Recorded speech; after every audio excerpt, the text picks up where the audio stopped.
The United States already controls one of the most powerful military air bases on Earth. It sits on Greenland, and it can see a nuclear attack coming before almost anyone else.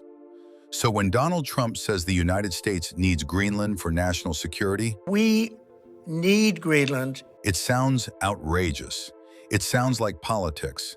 But this story isn't about politics. It's about airspace, missiles, and who controls the Arctic sky. And this is why Trump keeps coming back to Greenland. We need it for strategic national security and international security. Because Greenland already gives the United States something no aircraft carrier, no alliance, and no treaty can ever guarantee forever: permanent control of the Arctic sky. Because long before Trump ever talked about Greenland, the US military was already there, quietly, permanently, and for a reason most people never think about. Greenland looks empty on a map, a frozen island at the edge of the world. But strategically, it sits in one of the most important positions on Earth, between North America and Europe, directly beneath the shortest flight path between the United States and Russia. The Arctic isn't a shortcut, it's the front door. And right in the middle of it is a US military installation most people have never heard of. It's called Pituffik Space Base, formerly known as Thule Air Base. This base was built during the Cold War, when the United States realized something terrifying.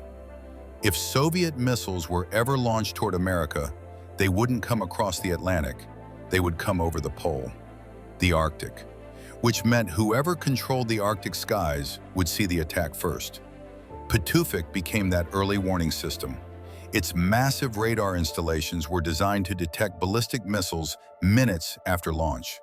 Those minutes are the difference between survival and total surprise. And even today, that mission hasn't changed. Pituffik tracks missile launches, monitors space activity, and feeds real-time data into America's nuclear defense network.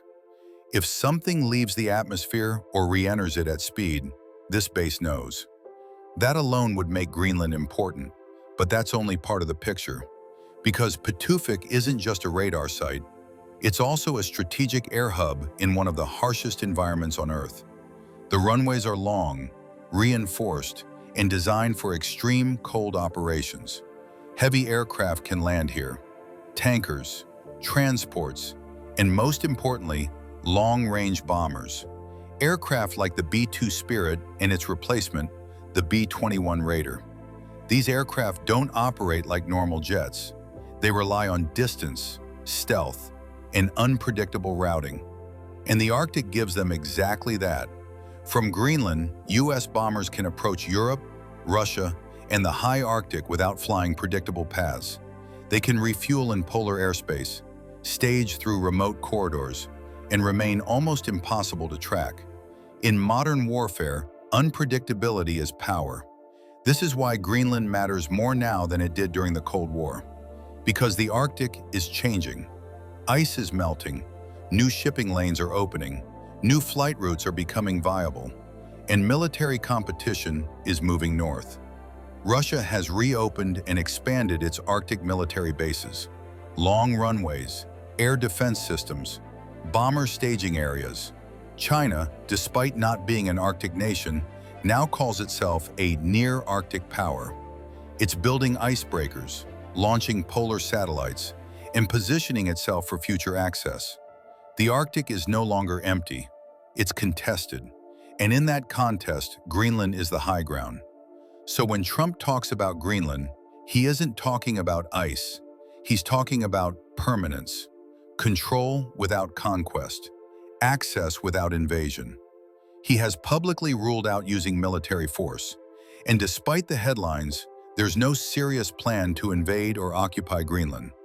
That would be politically impossible and catastrophic for NATO. Denmark, which governs Greenland, has made one thing very clear: Greenland is not for sale. Greenlanders themselves insist their future is their decision alone. So what's actually being discussed? Not ownership, influence, long-term basing rights, expanded infrastructure, guaranteed access for US forces as the Arctic becomes more militarized. In other words, making sure the United States never has to leave. Because once you lose access to a place like Greenland, you don't get it back easily. This is why Denmark says no. Not because it doesn't understand the threat, but because sovereignty matters. Greenland is already part of NATO's security framework. Allowing one ally to dominate it outright would change the balance inside the alliance itself. And that balance is already under strain. So where does that leave things? Exactly where they've always been. The United States will remain in Greenland. Its radars will keep watching the skies. Its aircraft will keep using Arctic corridors. And the island will keep sitting at the center of modern deterrence. Greenland isn't a frozen backwater. It's where space, air power, and nuclear strategy intersect.